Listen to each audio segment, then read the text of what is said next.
Selamu aleykum. Allahın rəhməti, bərəkəti, məğfirəti, gözəlliyi, lütfu, nuru sizin üzərinizdə olsun. Allah Teala sizi daim qorusun. Qəlbiniz Allah desin. Qəlbinizdə vicdan olsun. Qəlbinizdə mərhəmət olsun. Qəlbinizdə sevinç olsun. Və Allahın bu kainatına, bu gözəlliyinə baxarkən Allahım sən bunu səbəbsiz yaratmadın deyən qəlblərdən olsun. Allah Teala sizi daim qorusun. Deməli 31-ci söhbətimiz olacaq. Söhbətimizə bir müddət ara verdiyim, üzrü sayın, bəzi səbəblərə görə yenə inşallah Allahın izni ilə başlamaq istəyirəm. İnşallah söhbətimiz xeyirli olar, faydalı olar, bərəkətli olar. Ən çox mənə və sonra sizə xeyirli olsun, faydalı olsun. Demək 31-ci söhbətimiz yenə də həmişə kimi şəhidlərimizin birinin adını çəkmək istəyirəm. Bugünkü şəhidimiz Rasim Məmmədov. Allah rəhmət eləsin, Allah məkanı cənnət eləsin. Demək israf haqqında.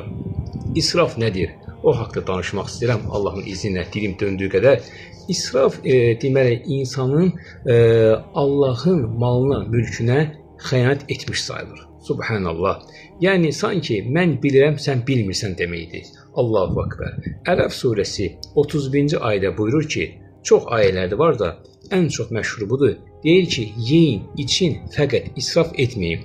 Allah subhanahu wa ta'ala israf edənləri sevməz, subhanallah. Heç sevməz, subhanallah. Allahın sevmədiyi 7 qrup var. Bir də israf edənlərdir. İsraf edənlər Allah subhanahu wa ta'ala heç sevməz, subhanallah. Yəni insanın əlindəki mal, mülk sənin deyil, Allahındır. Allahın malını, mülkünü sən necə israf edə bilərsən? O mal, mülk sənin deyil ki, israf edərsən. O Allahındır. O Allah Teala sənə bunu müvəqqəti bir vaxta qədər verir.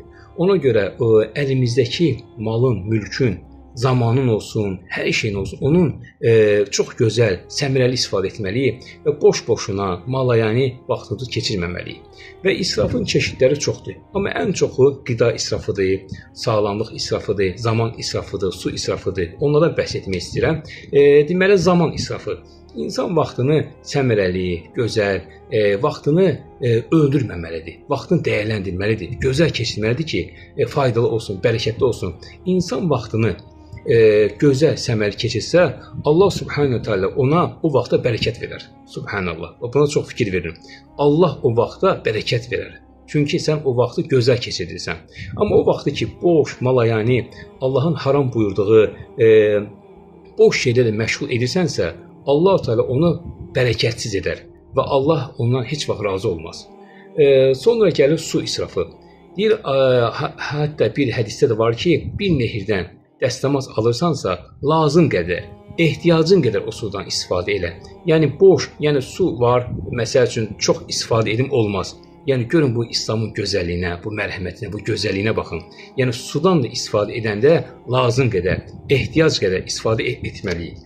Sonra qida israfı. İnsanın deməli indiki vaxtımızda ən çox qida israfı dəhşət dərəcədə çoxdur. İnsan ehtiyacı qədər o qidanı qəbul etməlidir. Yəni insan doyandan sonra o yeyilən qidanı qəbul etməməlidir. Nə qədər ki insan doydu, hətta doymamışdan qabaq insan durmalıdır.